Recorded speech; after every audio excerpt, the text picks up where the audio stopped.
Hello everyone, and welcome to today's 2022 Quarter 4 Sectigo Pulse Webinar. My name is Leah Toms, EMEA Marketing Manager here at Sectigo, and I'll be moderating this webinar today. Joining us as speakers are Nick Franz, CTO of SSL, and Tim Callan, Chief Compliance Officer. They have a packed agenda for you today, which I'll let them introduce themselves in a minute. One housekeeping item before we start: if you have any questions during the presentation, please pop them into the chat function and we'll be able to answer them at the end. Nick, Tim, over to you. Thanks, Leah. We do have Thanks, a Leah. packed agenda today. There's a lot going on. Hi, Nick. Good to talk to you. Hi, Tim. Yes, you too. It's been a long time since we've done one of these, and as we said, we've got a busy day today. We do. So there's a number of things we want to cover, some of which were on the invite, and some of which have occurred, are breaking news and therefore not on the invite. The first one is the OpenSSL vulnerability that you may have gotten communications from us about this. You may have gotten in the news. We want to tell you what's up with that and what you need to do. There are changes coming to both code signing and SMIME certificates that are likely to affect many or most users of those particular certificate types. And though those are coming in the future, we want to start signaling that now so you guys know what's coming and you're able to deal with it. We are finishing up our deprecation of locality names, so we want to make that clear what's happening with that. And then post-quantum cryptography is an ongoing important initiative, and we want to get everybody current on that. So with that, why don't we start with the OpenSSL vulnerability? So there was an announcement that came out the last week of October. I'm going to say probably Tuesday of that week, if my memory serves. It was that ballpark.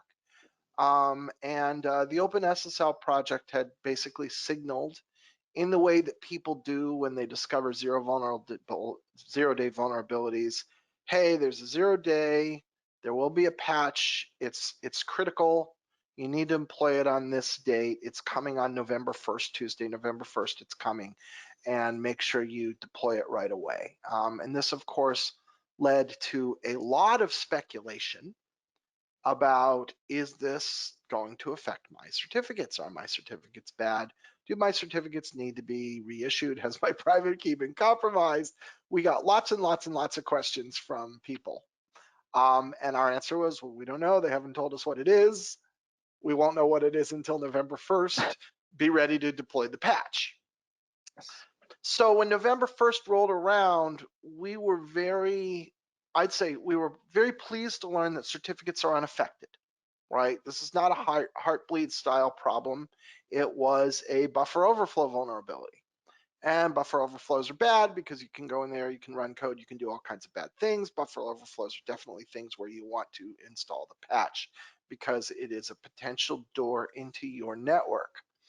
That said, there is not a problem with your certificates, right? Your certificates are not compromised in any way. Your private keys are not compromised in any way.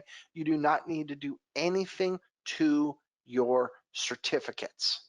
So from our perspective, we think this is good news, right? Because that could be a real pain to have to change all those things out. It's every version 3X, and any version is affected by this. Older versions are not affected. If you're using 1X versions, you're fine.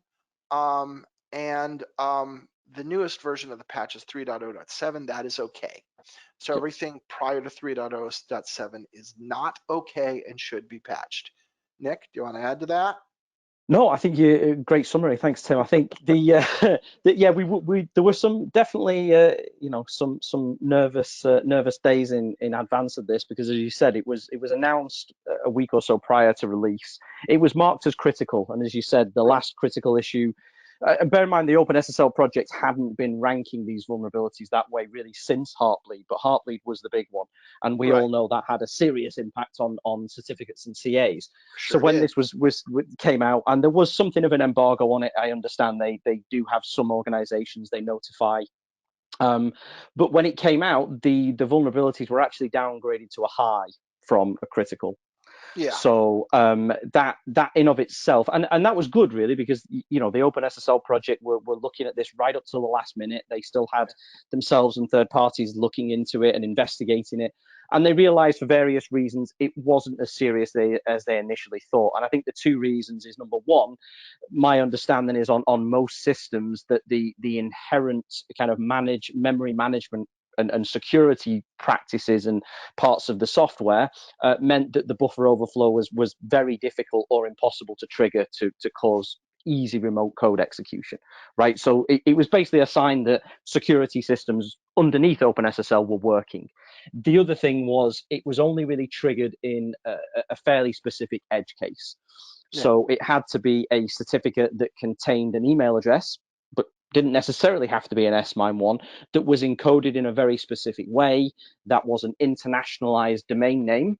So it wasn't just your standard .com, it was one with non-ASCII characters in. And it was also had to be issued from a specific type of intermediate CA as well. And the reality is there are essentially none of those out there in the wild.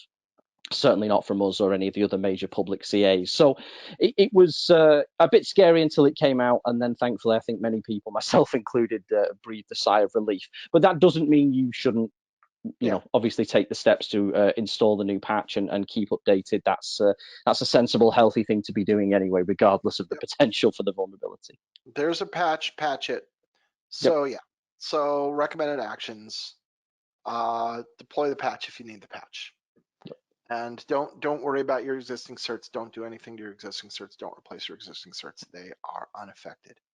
How's that for short and sweet?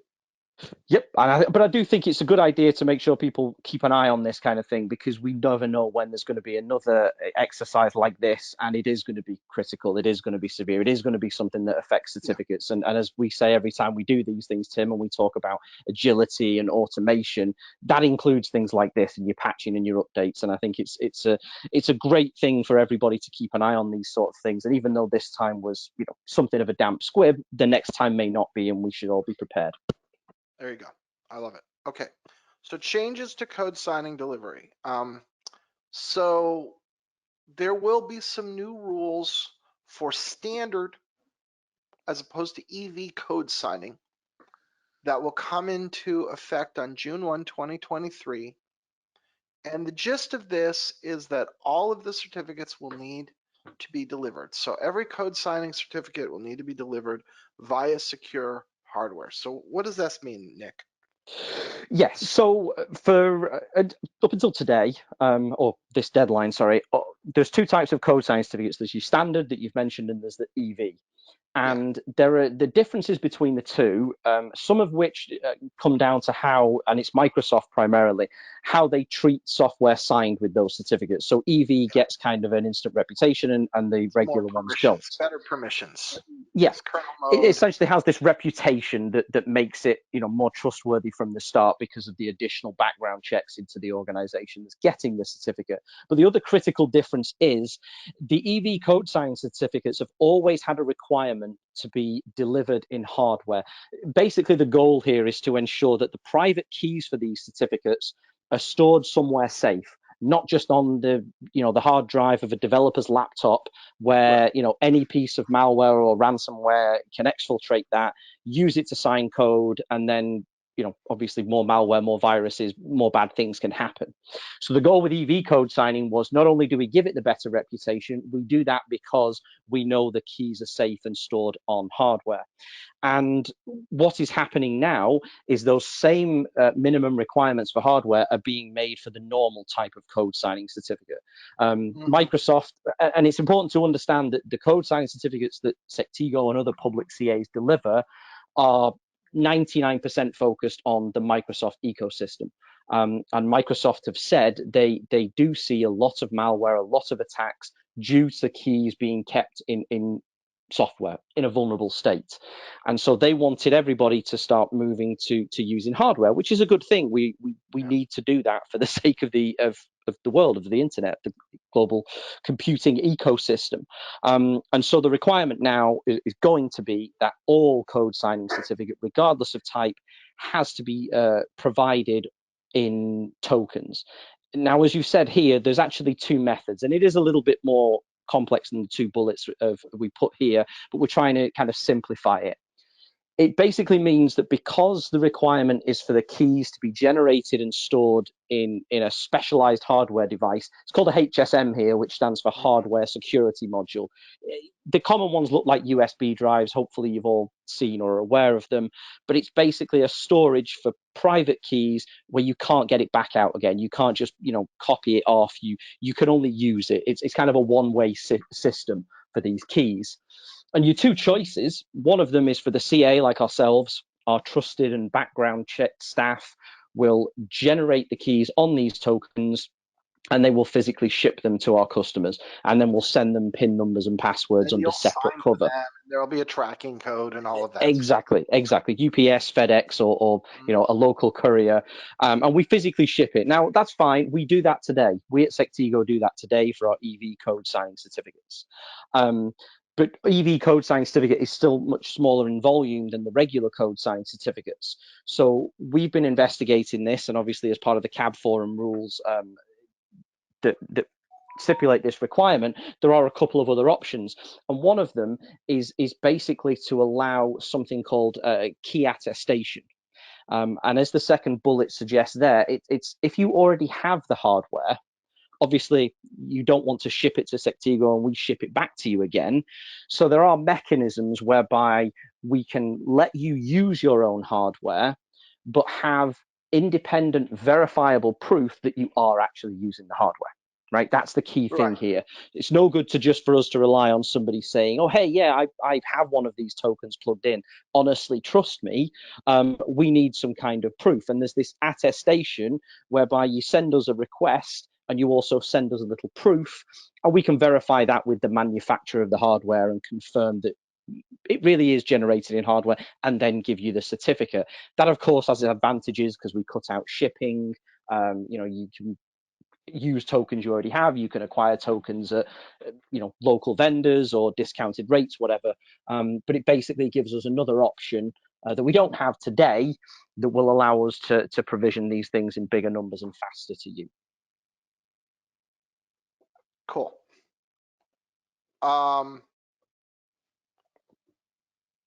So what's affected? I think we probably already said this. So up until now, there was a differentiation between the 2 types of code signing, right, based on authentication level, EV, and this hardware requirement has been present for EV for a long time, and it's newly present for standard non-EV. So to some degree, this is trodden territory. What's different is that you may be used to getting standard certificates and not having this be part of the process, and it is going to become part of the process mandatorily for everybody, regardless of what you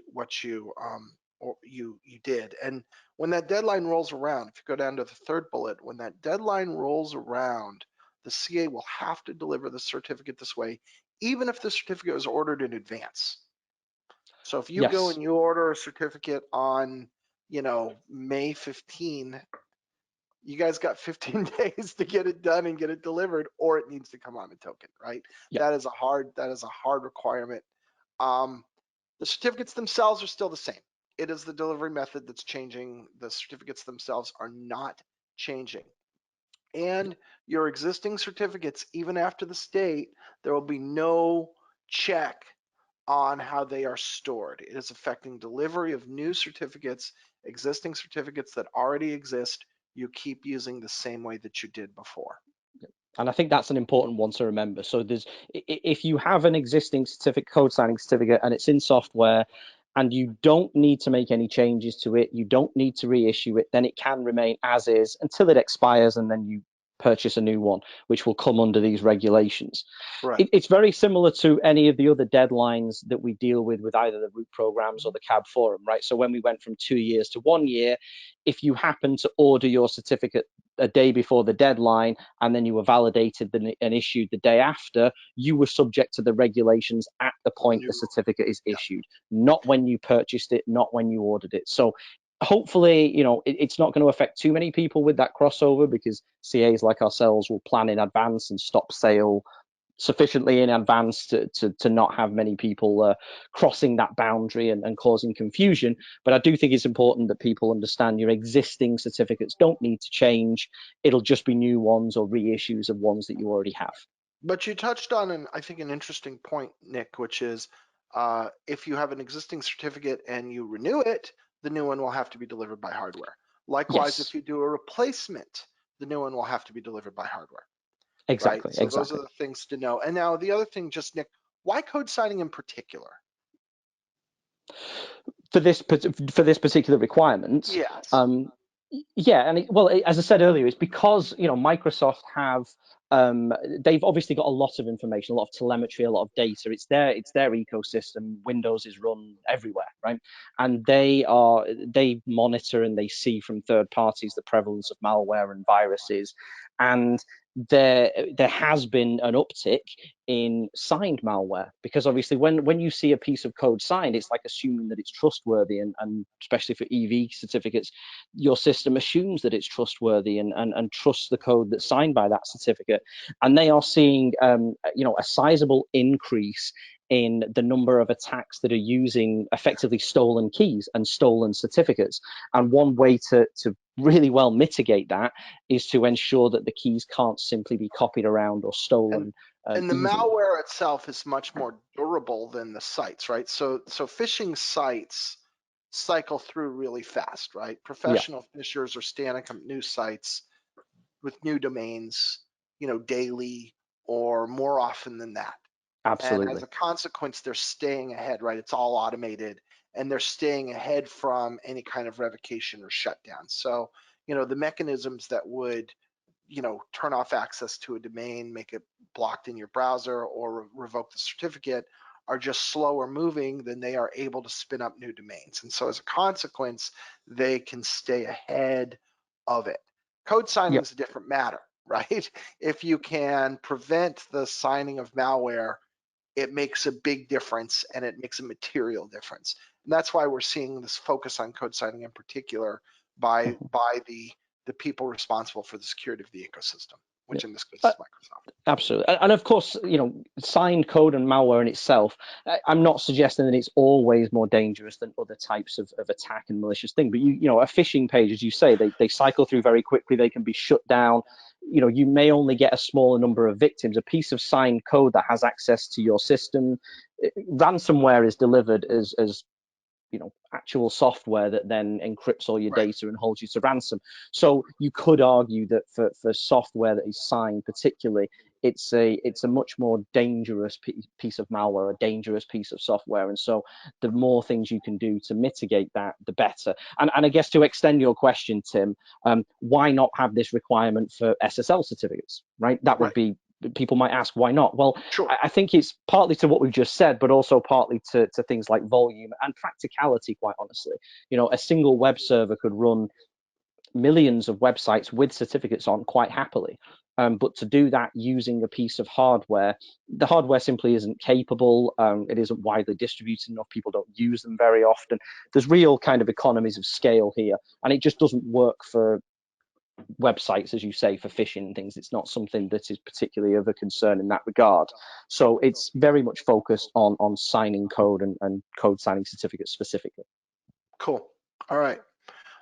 So the key dates. So June 1, the Save Browser Forum deadline occurs. This is a hard deadline. But we, as Nick already mentioned, we will have actions that take place prior to that. So there will be some period of time where we will move our customers over to the hardware delivery method so that there's no chance that you suddenly can't get your certificate on the day of, right? Yes.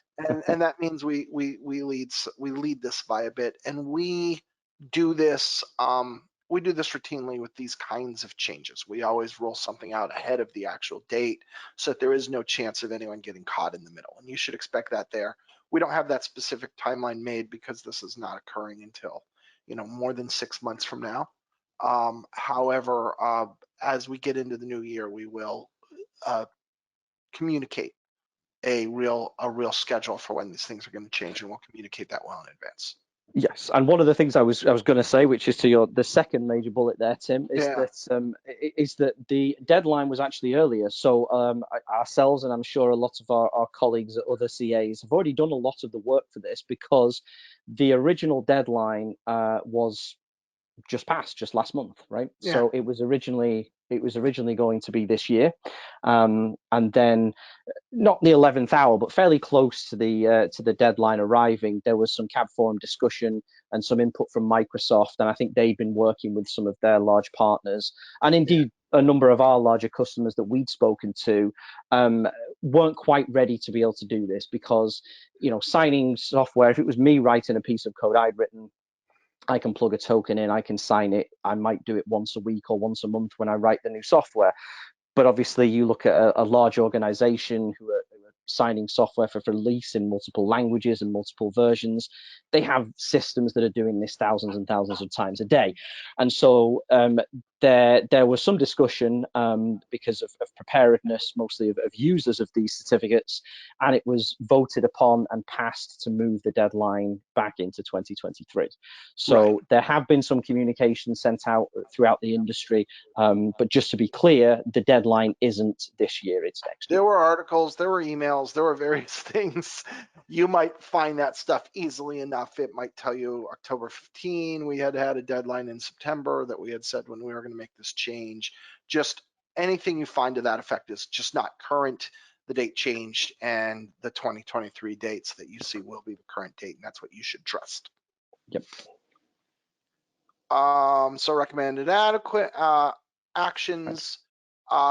Going forward, when this occurs, physical tokens are going to be part of it. So you can't, for example, order a standard code signing cert and have it delivered the same day unless you are prepared to remotely put it onto your own HSM, right? Yep. So, so the first one is build adequate time. If you're going to have things shipped to you, understand that they're physically shipped. They take the time they take to arrive, and order far enough in advance that that isn't going to be a problem. So that's point Yep. number one. You may be in the habit of receiving them more quickly than that, and we're all going to have to change our habits a little. And then number two is you could consider stocking your own compliant hardware tokens. And then what you could do is you could do secure transfer using those. Not anything you can't just go out and buy anything in the world. It's gonna be a list of products that are approved. Yes. Yep. But we will provide that list, and you'll be able to know if I buy off this list that will be okay. And then make sure that you're ready for any other technical requirements for secure transfer. And if you are going to stock these tokens, it'd be nice if you had them in-house Yep. when the deadline rolled around. So don't wait until the 11th hour to order them in advance.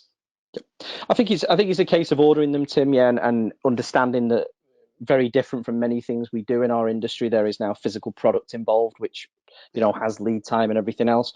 But also make sure that you can use these tokens as well, okay? Because although they've been available for many years for EV code signing, and hopefully many of our listeners are able to use them, as I say, when you operate certain solutions at scale, or you're doing continuous deployment of software, you want to make sure that you can use the tokens with them. And I think the point you make there about acceptable hardware, we will be publishing a list, obviously, in advance of what hardware we can use. And the reason for that is not all hardware that can do this key storage, these HSMs, has support for the attestation mechanisms that we rely on. I know there's several vendors out there that make these devices, but I know not all of them support. So there will be a list of compliant and supported hardware, and obviously you'll be able to review that well in advance and make sure that the hardware you have is compatible, or if you're looking to acquire new hardware, you can make sure to get the right stuff. Yeah. So there's nothing you need to do now, but this is something you might want to prep for. This is something to get on your roadmap of items to deal with in the first half of the new year. And go make sure that this is buttoned up so that you don't have some kind of glitch or problem when you're expecting to get a certain sign your code and suddenly you can't. This can all get easily, put to bed and handled, and then it's a worry point that we don't have to have. Yep. So along the same lines, only bigger, the the CA Browser Forum just recently passed a new set of baseline requirements for SMIME certificates. So historically, SMIME certificates had no governance at all. There were no rules at the CAB forum level and few rules at the root program level. And Yep. so pretty much every CA was expected to have their own policies around SMIME. And if you recall, for us industry old timers like Nick and me, that was how it used to be for TLS, right? And it led to confusion and concerns, and different CAs had different policies, and people didn't know exactly what to expect. And that's the reason that we have things like baseline requirements now, is exactly that reason.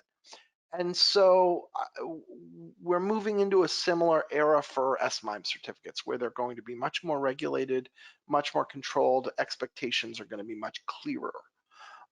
So this was passed by the CA Browser Forum early in November. The rough start date will be September 1, 2023, pretty much. So again, that gives people a lot of time to prep. We're letting you know early so you can start to do your prep work so you don't find yourself in a panic later. Mm-hmm. So how does it work? So SMIME is a very broadly used certificate type in a lot of different use cases, in a lot of different ways. And as we said, there's a lot of latitude in the kinds of products that CAs offer. And so the new rules break them basically into a 4x3 matrix of validation levels and profiles. So you wind up with 12 use cases altogether. And the validation levels are, so basically mailbox is the equivalent of a DV cert, right? The only thing that's validated is the email address. And this is something that makes no attestation about the identity of the user except that this is the real email. So they call that mailbox. Then there's organization. This is coming from the following company or other organizations, school, charity, NGO, etc., right? And it will say that that organization has been validated, and it really is that organization, and this is the email address. And so this is good for, support at, or your marketing emails, or things that are not coming from individuals, they're just coming from the company. Then the next one is what they call sponsored. And what sponsored means is it's an individual on behalf of an organization. So that is the equivalent to what I have, right, on my email. I'm Tim Callan, and I'm emailing from Sectigo. And so that would be a sponsored, right? That's considered to be a sponsored level. And of course, in all of these, the email address itself is obviously included. And then lastly, as an individual, if I want to have an SMIME certificate for my personal use, but I don't want it associated with an organization, it's for my private use, my personal use, then I can get an individual validation level where I'm organized as a natural person, I'm authenticated as a natural person, and my email is authenticated, but there's no organization associated therewith. Yep. Before we move on to profiles, you want to add to that, Nick?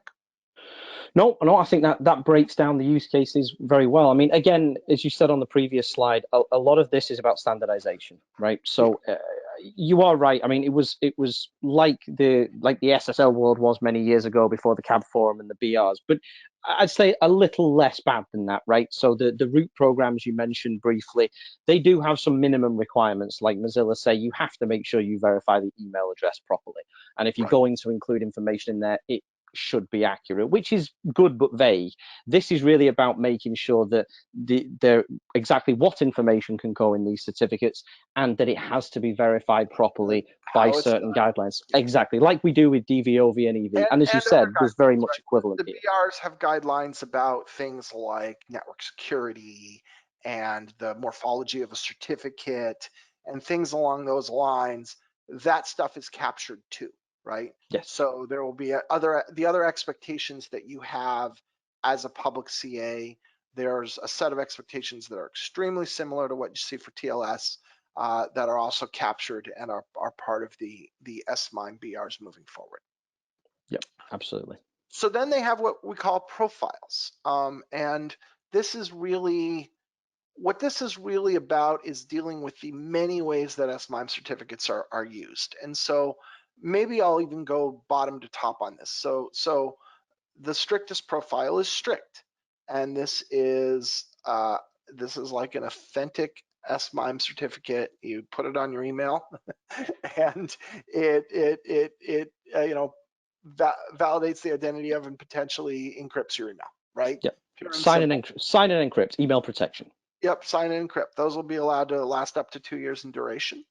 And that will be very, very simple. Then there's what we call multi-purpose, because people use SMIME certs for various things. For instance, I might use the exact same certificate that's on my laptop for signing documents. And under those circumstances, the multi-purpose profile allows this certificate to be used for more than one purpose, right? And you could also use it, let's say, for email. And then there is something they call legacy. And legacy is acknowledging the fact that right now people are taking SMIME certificates and putting them all kinds of places, doing all kinds of things with them. So basically, legacy has considerably looser rules around the use cases for these. They're also allowed to be longer because there's been a real concern about these things being embedded on things like badges. Yes. Right? Yep. And I don't, if I'm used to cycling out your badge every 3 years and all of a sudden I got to cycle it out every 2 years, that's considered to be a pain point. However, there is an expectation. While there is not a deadline built into the rules, there is a very clear expectation in the CA browser forum that legacy certs will be phased out and deprecated. And in the long run, it will go down to the other two profiles. And the presence of a legacy cert really is to give the industry a chance to start making the changes it needs to make so that we can remain compliant with these certificate rules while also getting to something that's much more controlled. Yes, it's that window of time to allow those users. And as you mentioned, hardware, tokens, smart cards, that's one of the use cases, because these certificates are falling under the scope of this document because they can be used for email and SMIME signing and encryption, but they have these additional usages you talked about, Tim, which allow them to be used for, perhaps it's one that lets you into a building, perhaps it lets you onto a system to be used for authentication in some other manner. And it's really allowing those users the time to continue with what they have today for a period, but also to start looking at either getting what they use in line with the regulations or splitting these things up. Because the important thing to mention is SMIME, like code signing and like SSL and server certificates, is these are all publicly trusted.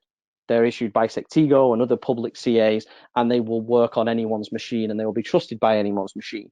You don't really need that level of trust for a number of these additional use cases. Right. You don't need it for authentication. And so it's giving CAs and users and customers and the ecosystem a chance to take a little bit of time to split those use cases out and make sure that the two aren't conflated, and we can get down to this shorter lifetime and less security issues. Right. If I'm putting these certificates on my laptops that I'm giving to my employees that they're using to go into my network, then that does not need to be a public cert. Absolutely. If I am putting these certificates on my badges that I am issuing so my employees can touch badge readers at my facilities and walk inside, that does not need to be a public cert. And so what that does is that gives them a chance, if they want to use something that's outside of these purposes, if they want to have term that's longer than 2 years, they absolutely can do that with private trust roots. And the legacy profile is meant to give people a chance to do that switch over. That's it. Yep. Key dates. So September 1, 2023 is the deadline. It's going to sound very similar to what we said before. We will enforce a deadline that is earlier than that, not by months and months, but by a comfortable enough distance that there's not that's very, very, very low risk that you won't be able to get your cert on the day that you want it. And as we get those dates firmed up, we will communicate those to the market and to our customers ahead of time. Yep, absolutely. Recommended actions: audit your SMIME usage. Figure out how you're using SMIME. What are you doing with it? Are you going to be affected? What do you need to do as a consequence? You know, are they public or private? Are they public but they should be private? Those are all things you need to do. If you really, really want to, you can read the BRs. Now If you're struggling with insomnia, I would recommend it. I'm going to warn you that this address that I have here is going to change as it moves through the GitHub process. This is where it sits right now, but it will probably wind up ultimately with a different address. So if you want to capture this now, you can probably see this today. But if you're viewing this on demand later, going back to rewatch this, or you missed the live session, you're watching it later, you might need to do a little bit of Google searching to find these BRs because they might move. Yes. But they'll be easily found. SMIME baseline requirements, CABF, that'll find it, right? It'll be published on the cabforum.org website eventually in its final version, where all the other guidelines and stuff are. But I think one of the recommended actions that I will mention, and it is Sectigo specific in this case, but definitely do all these things. Maybe not reading it, Don't but read the many of the dedicated SMIME certificates out there, certainly the Sectigo ones, and I know those from other CAs, are very close to the final profiles that are out there, right? The ones we focused a little bit on, these kind of legacy ones, if you're buying what you think is an SMIME certificate from your CA today and you're using it for other things, they're where you need to focus. If you are a Sectigo user, for example, and you just get your email certificate from our retail website, sectigo.com, you're probably not likely to be affected by this. I'll say that because when these guidelines are put together, they're intentional to codify and standardize things. But the reason we have the legacy profile is to pull in all of the outliers. These things aren't designed so that when they come in on day one, everybody has to change and jump around and jump through hoops. Right. So I think a lot of users will be, I'm not saying anybody's unaffected, I'm just saying the certificates you have today will be very similar to the certificates you will have in 12 months' time. But it's more about looking where you use them and looking if you're using them for anything that is not just SMIME. That's really the key. And this was designed to be a graceful transition, and this was designed absolutely. to be a soft landing. So I don't think you need to panic. I do think it's good to start understanding how you use these things and what you're going to need to do in the long run to make sure that the systems you have remain available, right? It's a good thing to get on your roadmap for 2023, investigate it, understand your usage, understand what you're going to do to make sure that all of your SMIME certificates are compliant or your public SMIME certificates are compliant prior to the dates when legacy certs get deprecated. We don't know exactly when that'll be. It'll be a while. A little while, yeah. Speaking of deprecations that have been a while and are finally going to come, we are nearing the final date for our locality deprecation. So a little bit of background is locality name field in public TLS certificates is a liability. This concept of locality name is very poorly defined. What is a locality? Is that a city? Is that a neighborhood? Is that a region of the country? Is that a research station in Antarctica? Is that a mail stop? Is that a road? And because locality is an ambiguous idea, it has led to debate about whether or not a certain thing is a locality or not. And this has put CAs in difficult positions where are we going to have to revoke a certificate that seems to be perfectly legit because people are contending that's not actually a locality. And it just doesn't need to be. Doesn't need to be there. It turns out that locality name is not required. We can issue certificates that never have locality name. We can still identify the organizations involved. We can meet all of the rules. We can meet the pragmatic needs of knowing who is and isn't something. And all of this can be done without the locality name field. And we have been in the process of deprecating this field for quite a while now, for a year and a half. And we're nearing the end of that. Part of how this works is the way we can get rid of locality name is we always need to have a state or province name, which is fine because every location in the world has a valid state or province if it's able to receive, email. Every country has states and provinces that we can use. Every place is a country. And so as a consequence, we can follow that and we can enforce that, which is how we're doing that. we set this as a default not to appear in certificates, and it hasn't been appearing in certificates for more than a year now. However, we did have an exception circumstance for people who needed an exception, and that would be because your technical systems or your accounting systems or your process in some way demanded this locality name. Someone had pinned to it or something along those lines. And in the spirit of helping people with a smooth transition, we set those exceptions and encourage those people to make those changes. We believe that's all handled. We think at this point we don't have any customers who depend on locality name, and we have set a hard deprecation deadline for January 18, 2023. If you think I'm wrong on that point, then get going on changing it because when January 18 rolls around, locality name is going to stop appearing in certificates. Absolutely. And that's what's going to happen. We think everybody on this call will be unaffected. We're telling you this so you can go back and make sure that that's really the case. Yeah, as you said, Tim, it's been one of these things we've been phasing out for a while. It's been the default to omit it for a good long time. And you can keep me honest on this one, but I don't think we've had a whole lot of people requiring exceptions. It was a small handful. We believe it's entirely handled. We can't. Yeah. We do not have any awareness of anybody who is of the opinion that they require an exception. No. And it's very similar to another change. We don't want anyone to fail. It's very similar to another change that we saw not long ago, which was the OU deprecation, which we talked about in very much the same light for a long time. We at Sectigo deprecated in advance. Then the CAB forum said it was going away. That deadline passed, and no one noticed. I've seen no mention of it. Nobody was even aware of it, right? Which is what we'd like, which is how we like it to be. Exactly, and that's what we want the same thing for here. So that's just why we're bringing it up. We think it's highly unlikely. We think it's very, very, very likely that nobody who's viewing this is going to be affected in any way. We're inviting you to go confirm that that's really the case, because it would be a shame if something didn't work on January 18 and it was because we didn't do the homework we needed to do in advance. So we're just encouraging everybody to have a last look at this and make sure that they're confident that it's correct. Okay. Post-quantum cryptography.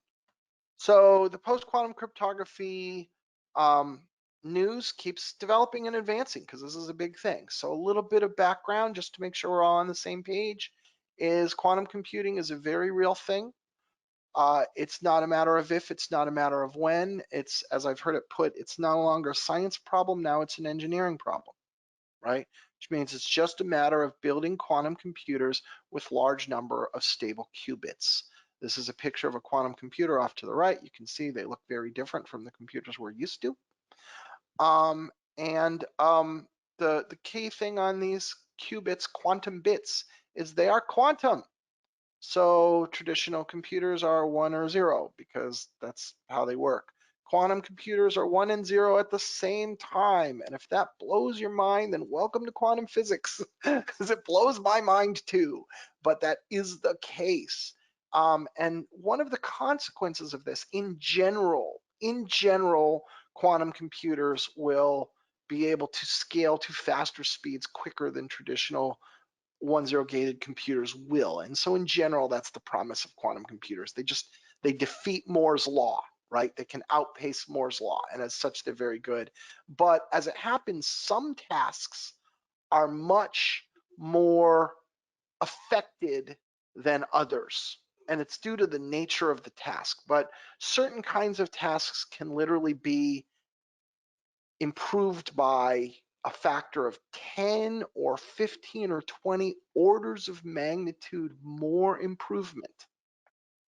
A 10 or 20 order of magnitude greater reduction in time than other tasks. So for certain things, it's dramatic. And it happens that the fundamental math that underlines both RSA and elliptic curve cryptography, which is factoring large numbers down to the very large primes and or finding specific values on elliptic curves, are among those factors that are increased by more than 10 orders of magnitude in speed. And so the consequence of that, and that's just kind of, this is something I lifted out of an NSA paper, but you see the difference, right? That some of these things are being reduced to a matter of a few hours, and other of these things are still in the order of 10 to the 12 or 10 to the 22 years. And it's just a function of which of these two things they happen to be, right?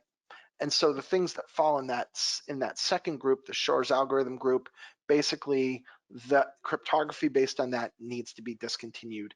That includes RSA, that includes ECC. And they're the two crypto systems that certificates and PKI are all based on. And they're the two crypto certificates that cover 99 point, I don't know how many nines % of the cryptography that's used in the world. Yes. And so the National Institute of Standards and Technology, NIST, put together what has been a 4-year search using global contributors from industry and academics around the world and government to come up with algorithms that will not have this vulnerability, but will otherwise meet the needs that we have for broad scale PKI, right? So there's all kinds of things. They need to be sufficiently fast. The encrypted files need to be sufficiently fast. The key sizes need to be sufficiently small. They need to be, not subject to breaking by either quantum computers or traditional computers. All this stuff needs to work. And so there's a pretty elaborate project that went on for a long time. And they started with something in the ballpark of 90 candidate algorithms, and they got down to the finalists. And NIST was also hoping, before I get to this, NIST was hoping not to have just one thing, but more than one thing, because that way we have a backup, right? We have more than one kind of certificate in production. Like, let's just imagine a little hypothetical today. Let's set aside quantum computers. Let's say that some real genius somewhere at a whiteboard figured out how to completely crush RSA and published a paper tomorrow and said, guess what? RSA is dead. Anybody can sit and implement this software and you can open any RSA in the world. Well, what would we do? Well, we'd all immediately move to ECC, right? Because we have a backup. And so that's what NIST wanted. NIST wanted to make sure that there are, multiple choices for a variety of reasons. So on July 5th of this year, NIST announced the winners of its what they call third round, and there is a fourth round, which we'll get to, but announced the winners of its third round. So these are things that have been widely scrutinized, pounded on by the world's crypto experts, and have been determined to be the best fit for the set of criteria that I laid out on the previous page, especially including can't be broken by quantum computers. And so there's a public key encryption, a chem, which is named Crystal's Kyber, and then there are 3 different choices for digital signatures, and people generally think that the most use of these by a long shot is going to be Crystal's dilithium. So a lot of people just say Kyber and dilithium, right? So we're not saying crystals twice. So Kyber and dilithium are pretty much going to be the de facto standards moving forward. Want to add to that, Nick, before I progress? No, I think that's. I think you've done a good job there. It's one of those things that has a lot of new names that we're used to, and a lot of scary potentials as well. Like you said, if everybody we broke RSA, we moved to ECC. If you break both of those tomorrow, then you move to where, right? Exactly. And that's what this is about. It's about giving us a place to go. And so NIST is continuing. They're not done. They do have a round 4, and the reason for this is they just want more stuff, right? They want more, first of all, more alternatives, because maybe different algorithms will be better for different specific use cases. And second of all, they want some amount of backup, right? They want to make sure, what if some genius has some amazing aha moment that we all haven't thought of, and under those circumstances, we all don't want to just be sitting around with no crypto, right? And so they do have some round 4 candidates, one of which has already been toppled. So they went in on July 5th. They announced that there would be 4 candidates in their round 4, and these are Bike, Classic Mac Elise, HQC, and Psych. And Psych has subsequently been defeated pretty dramatically. I'm not going to go into detail on all of that stuff. Part of the reason that this is happening is that, we've been pounding on RSA. RSA was invented in 1977, I think it was, 77 or 78, right? In the late 70s. So we've had a long time to scrutinize RSA. We've had a long time to scrutinize ECC. Some of these new things are just much less scrutinized. And so part of the consequence of that is they're not all going to make it. That's how come Psych didn't make it. That's how Rainbow, which was one of the short list of candidates, was defeated in March 2022. So we're not going to go into a great deal of detail on this, but I want to point you at a couple episodes of my and Jason Sirocco's Root Causes podcast, which you can find on the Sectigo website or on any major podcasting platform. Just search for Root Causes or Root Causes PKI. You'll find us. We'll be right up at the top. Our episode 235 explains lattice-based encryption, which is the foundation stone of these winning algorithms of both of the crystals Kyber and crystals dilithium.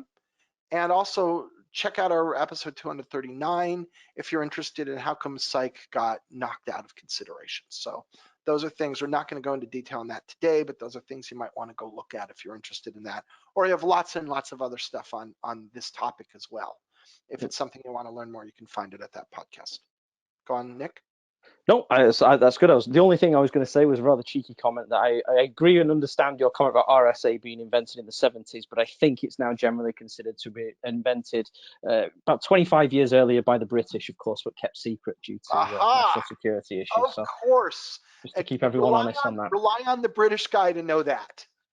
Exactly. Just wanted to, a bit of national pride there. Nicely done. Very good. Yeah, I'm sure you're right. What do we do? What happens next? What happens now? Okay, yeah, I'm sorry. I've got a delay on my display, but it's caught up. So what happens now? So the next step is that these need to be incorporated into industry standards. So, we've heard about industry standards all day today, and these things are essential for interoperability, right? And dependable behavior. And so we can't all just go and start dropping these things willy-nilly one way or another, however we choose, into all of our software applications, because what'll happen is our applications won't work with our other applications. So next, this goes to standards bodies, and they need to work on this next. And sometimes there's multiple tiers of standards body. There's a body that establishes some standards, then there's another body that takes those standards and does things for their own industry or segment. So this could take a little bit of time. For some of these, for some of the signatures, we've got to decide which one we're even going to use. And then they have to, there are potentially ideas and rules around how these things must be used. These standards do have to be adjusted. They have to be peer reviewed. Oftentimes these things are subject to public review. Then they have to be published. Then the next set of people may need to take them and work with them, etc. So this is going to take a while. This is going to probably take a year or more before you start getting the standards that you need to act on. And let's be aware of that fact. So these things are coming, but they're not going to happen overnight. And as always with these things, there will be some early adopters and some laggards. There are some people who get their standards out early, and there will be some people who seem to take more time than they should have, and that we're all comfortable with. So that's the first step, and that's undergoing now. I know, I am involved in or know people who are involved in a number of these standards bodies, and everyone I'm aware of is looking at this. So I don't know any body that's unaffected by this, that is affected by this, that doesn't have an action to try to figure out what it means for them, right? Yep. So that's going on hot and heavy. Once they are able to, once they have the rules for what's involved, then the software, hardware, and services vendors that you depend on are going to have to incorporate support. So even if these standards existed today, and even if I could hand you a certificate with Crystals Kyber in it today, you couldn't run it on your web server. And if you did, that browser couldn't deal with it. So the next step is that the software, hardware, and services vendors are going to have to incorporate their support. Some of them are stuck waiting for standards. But there's a lot of work that can be done in advance of standards, right? So that, for instance, you could say, I know what the key sizes look like in Crystals Kyber. That's not changing. So I'm going to find out if those key sizes are a problem. And if they are, I'm going to put something on my roadmap to fix it. So there absolutely are things these guys can do in advance. We're not really seeing this yet, but I expect that in the quarters to come, that these vendors are going to begin to communicate what is their strategy for being post-quantum compatible. Yeah. And that's something that you can keep your eye out for. Try to understand what the strategies are. Even after the other standards are settled, I can easily see this taking another year before you get these things really. Yeah. And I think the point you made, Tim, about if we could give you a certificate with it in today, it wouldn't work anywhere. I think that's one of the things specifically for us that we need to make sure people are aware is, yes, we're aware of this, but there's a lot of moving parts of it, and to say, oh, I need a post-quantum certificate today, or do I need one? It's not accurate yet, because we can't actually do it and make it work and support it. So it's Right. just understanding we also we're a small part of a big machine. It would be non-compliant. Yeah. There is non-compliant, non-functional, and probably a lot of other non-things. But I think that's important to understand, that this isn't something we can just produce now, right? And again, there will be early adopters and laggards. And so let's tell a little early adopter story real quick. So Cloudflare is already using post-quantum certs today, because they control their whole situation and they can just update the algorithms later. So there will be early adopters and laggards. Let's keep this moving because I'm conscious of the time. Then you're going to need to apply your updates. So most encryption will be handled by your vendors. Software and services will just do it. Some software and hardware will be unaffected. Yep. Just don't do encryption at all. You'll probably have to update and patch a bunch of your on-premise software. You'll be provided with those patches, you'll put them on, or you'll be provided with those updates, you'll put them on. Auto updates should probably take care of your consumer devices like your mobile and your desktops. SaaS will pretty much be done for you. The SaaS vendors will do it. You won't care. You'll just use the SaaS. But there's some hardware that might be very difficult. Think about bespoke IoT devices. Think about bespoke IoT devices that are deployed in the field. There could be legacy systems that are very difficult because we can't do a build, or we don't have these capabilities built in. And so you're going to have to start thinking about this. So we recommend that you start looking into your own technology stack and asking yourself, which of these categories do these things fall in? Which ones of these things worry me, which do not? And how am I going to deal with the ones that worry me? And then make your action plan. This is what I got to. So we're suggesting that you prioritize your systems based on their risk, that you find out what your vendors are doing, that you come up with your own thorough, reliable process to make sure that everything is patched and current, that you do have an inventory of your certificates and you do understand what you're going to do about your certificates. And that includes certificate automation or other processes somewhere along the line. Post-quantum certificates are going to become available. When that happens, are you going to let them just age out normally, or are you going to do a mass replace, or a bit of both, and which systems are which and which are that? What kind of automation do I have in place? What kind of discovery do I have in place? Do I even know what they all are? Do I know what all my CAs are? These are all things that you have to figure out. Public certs will mostly be handled for you by people like us, but what about your own private certs? You don't want to be using, broken crypto 10 years from now because nobody was aware it was there. So all of that is something that you can be doing now as an enterprise and trying to solve. We do have a site that keeps you current, sectigo.com/quantum-labs. Go there, and we always put the newest stuff up from us. You can go there and get all the background information and also get the current news items. So our recommended actions. Number 1, inventory your cryptography. Number 2, find out your vendor's schedules. I think we went over these 3 already. Number 3, build your prioritized update plan. Establish your crypto agility and your certificate agility so that you're able to make these changes when you need to. Solve the automation problem. Make sure you can automate what you need to automate, and then keep following this story. With that, I will say that we do have a regular podcast, which I already talked about, Root Causes. You can learn lots of things about the industry. I do every episode of that podcast, so along with my co-host, Jason Sirocco. Feel free to join us there. With that, hopefully we have a minute for questions. Sorry, Leah. Right, we had quite a few questions. Do you both have a bit of time over? Yeah, I can stay, and if people have to drop at the top of the hour, then my apologies to the audience. This was a big agenda today. Yep. No, I'm fine as well. Let's plow through them. Brilliant. So the first one was asked a few times, and it was around code signing HSMs.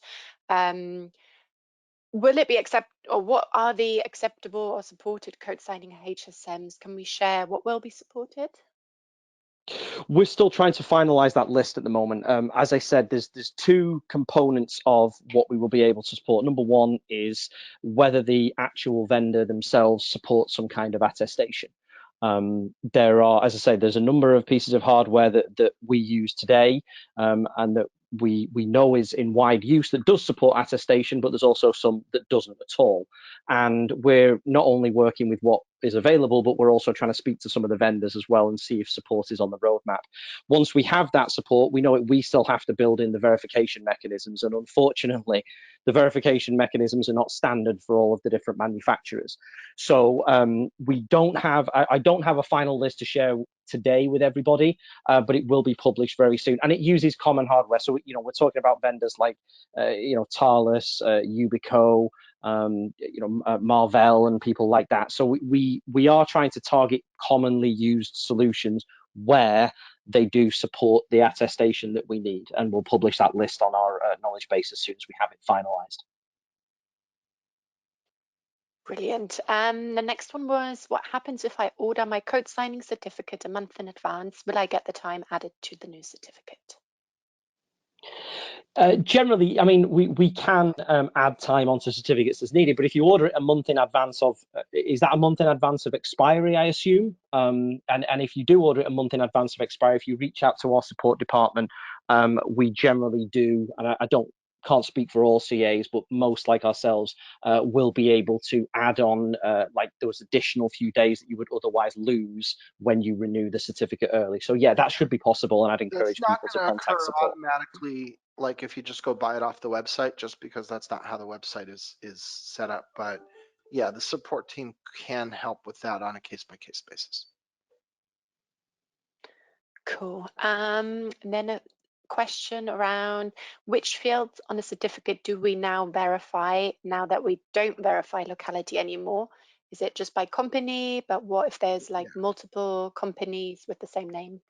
So we validate everything. If it's in the certificate, it's validated. So the main things there include obviously the domain name. If we're talking about TLS, talk about TLS. The domain name, and in the case of an EV or an OV cert, there are a variety of other things that are available. So for instance, it's things like organization name, country, state. Those are always validated. Street address. So we are required to validate the address of every company before we issue a certificate. And that goes all the way down to a physical street address. There needs to be a place they can receive mail. We also need to contact that company and make sure that the individual that's ordering the certificate really has the authority to get the certificate on behalf of that company. All those are built into the rules. Those are all things that we're audited against. They do not appear in the certificate. And so this is an important differentiation. We still learn what city you're in. We must learn what city you're in. We must learn that correctly, and we must be audited against that by our auditors. However, we don't put it in the certificate anymore. And the reason that that's important is because that's how people got in trouble, right? We go and we say, aha, well, we see that you're in this city and that's fine, and we know where you are. If our auditor wants to come back and debate whether or not that counts as a city, we have that debate with our auditor, but it doesn't go and break your cert. As opposed to in the old way, where if someone wants to debate whether or not that's really a city, then all of a sudden I find myself stuck in the situation where I'm revoking your cert and you did nothing wrong. That's what we're trying to avoid. And so, we still authenticate the organization all the way down to the address level. And we do have that as a record, so we know if there are. If your worry is, you're asking the question, well, what if there's more than one business that has the same name that's located in the same place? That was a problem anyway. That is a problem that is bigger than certificates. If you don't believe me, go to New York City and walk around, and I'll tell you, I'll meet you at Ray's Pizza. And you'll go to a Ray's Pizza and I'll go one of the 100 other Ray's Pizzas, and they're all different. So the possibility for duplicative business names or very similar business names in the same locality is larger than certificates. It's a more general societal possibility, and it's something that exists regardless. Great. We just had a follow-up question around that topic. Is this just for OV or EV and OV? And also what's happening for SMIME, code signing, document signing certificates around the locality? We have deprecated locality for all public certificates. Now, to be clear, this is a Sectigo action. This is not a CA browser form requirement, so you can go get a certificate from another CA and you can get locality. We are deprecating it for all public certificates of all forms because the same basic problem, the same basic liability exists regardless of certificate type or authentication level. It is not needed, and we're making it go away. Cool. And then I think one of the final ones, are we expecting Sectigo's network agents to be able to install post-quantum certificates? Yeah, yes, I think is the answer to that. Yeah, absolutely. Right. They're not today the answer is no, because there is no such thing. But yes, 100%. You should expect full coverage from all of the services and software that we offer in all forms. You should expect full coverage for all of the certificate products that we offer in all forms. We are all in on quantum safe, all in on post-quantum cryptography, and we will offer that comprehensively in every way that it is a sensible thing to say. You bet. Good to know. Another question's just come in. How do we validate the province state? Is it through ISO? What if ISO is outdated? Where do we So go from there? ISO gets updated on a regular basis. We get automatic information of the update, and it automatically goes into our systems. So if ISO changes, if a new country is formed, or if a country goes away, or things along those lines happen, ISO can update those, and those update to us. We also have a concept that we call a friendly name. So for instance, ISO only publishes its lists in English, but a lot of people want to use their local language. So you want to say the name of your country and state in Spanish or Japanese or whatever it is, because that's the language you use. So we actually have mechanisms that will map these friendly names that we can maintain back to the actual names that ISO provides. So from us, you'll see, if you surveyed our certificate base, you would see that you would find certificates with country names in both English and the local language. And that's something that we have the latitude to do according to the rules. We build everything on ISO just because it's the authoritative standard. Great. I'm just conscious of time, so I think we're going to close it here. We will share the recording. That was another question. Thank you for your time, everyone. Thanks, Nick. Thanks, Tim. Thank you, Nick. If you've got any more questions, do get in touch with the Sectigo team, and also keep an eye on our website for more upcoming presentations. And we hope to see you again soon.